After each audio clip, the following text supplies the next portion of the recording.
रक्षाबंधन की शुरुआत कब से हुई, इसको लेकर के कोई स्पष्ट तारीख का उल्लेख तो नहीं है, लेकिन ऐसा माना जाता है कि इसकी शुरुआत सतयुग में प्रारंभ हुई।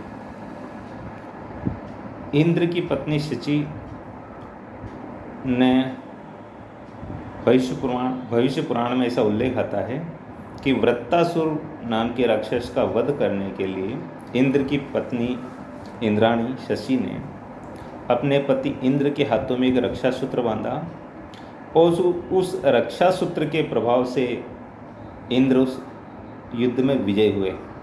ऐसा माना जाता है कि तब से रक्षाबंधन की शुरुआत हुई। बाद में त्रेता युग में एक घटना आती है। राखी बांधते समय पंडित मंत्र लोग जिस मंत्र का उच्चारण करते हैं, राजा बलि जो हुए हैं, बहुत दानी राजा हुए हैं, उन्होंने यज्ञ किया और उस यज्ञ में भगवान जो है वो वामन अवतार धारण करके आ गए। उन्होंने 3 पाँव जमीन उनसे मांगी और तीनों पाँव में धरती पाताल आकाश सब उन्होंने नाप लिया। बाद में राजा बलि ने कहा कि अब मैं पाताल लोक में रहूँगा और आप भी मेरे साथ रहेंगे, लेकिन भक्त की बात भगवान को मानना ही थी, इसलिए भगवान भी 4 माह तक पाताल लोक रहे। चतुर्मास जिसको कहते हैं, देव सहनी एकादशी से लगाकर देवउठनी एकादशी तक भगवान पाताल लोक में राजा बलि के साथ रहे। बाद में माता को जब पता पड़ा तो नारद जी के से बात होकर के वो वहाँ गए। उन्होंने राजा बलि को एक रक्षा सूत्र बांधा और उस रक्षा सूत्र के फलस्वरूप उपहार स्वरूप भगवान को वहाँ से छुड़वा करके लेकर के आई। ऐसा बहुत सारे लोगों का मत है कि तब से जो है वो रक्षाबंधन की शुरुआत हुई। एक बड़ा सुंदर प्रसंग महाभारत में भी आता है। द्वापर में भगवान कृष्ण ने जब शिशुपाल का वध किया, युधिष्ठिर जी ने यज्ञ किया और इस यज्ञ में भगवान कृष्ण पहुँचे। शिशुपाल भी वहाँ था और शिशुपाल ने भगवान कृष्ण का अपमान किया। क्रोधित होकर भगवान कृष्ण ने अपना सुदर्शन चक्र चलाया और उस सुदर्शन चक्र से शिशुपाल का वध हुआ और उसमें भगवान कृष्ण की उंगली जो थी उसमें थोड़ा रक्त बहने लगा। द्रौपदी पास में ही खड़ी थी। उसने अचानक से वो भगवान कृष्ण के पास पहुंचती है, अपनी साड़ी के पल्लू से उनकी उंगली को बांधती है। ऐसा कहते हैं कि जब द्रौपदी का चीरहरण हो रहा था उस समय भगवान कृष्ण ने उनकी इज्जत बचा करके भाई के फर्ज को निभाया। तो ऐसा कहते हैं कि तब से, कुछ लोगों का ऐसा मत है कि तब से ही भी रक्षाबंधन की शुरुआत हुई।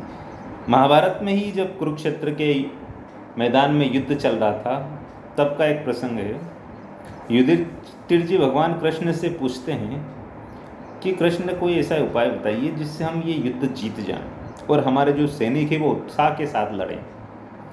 तब भगवान कृष्ण युधिष्ठिर जी से कहते हैं कि अपने जितने सैनिक और सेनापति हैं इन सब के हाथों में कोई रक्षा सूत्र बांधिए और उस रक्षा सूत्र के प्रभाव से वो सब के सब इस युद्ध में विजय होंगे, जीतेंगे।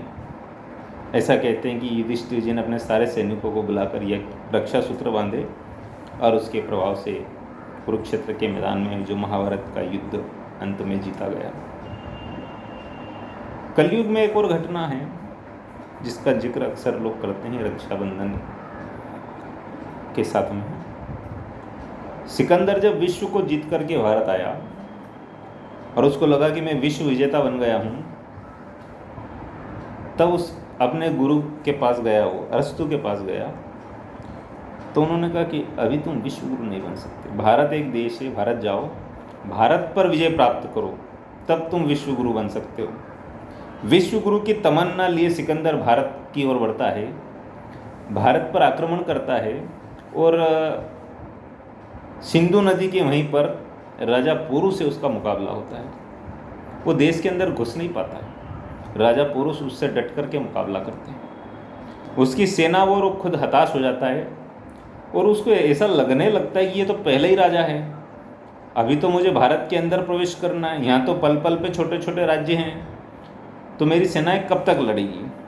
वो हतोत्साहित हो जाता है तब उसको भारतीय संस्कृति का कोई ध्यान आता है, कोई उसको बताता है कि भारत के जो लोग हैं वो रिश्तों में बड़ा विश्वास करते हैं, इसलिए तुम्हारी पत्नी अगर पुरु को राखी बांध दे और उसका अपना भाई बना ले तो युद्ध में संधि हो सकती है।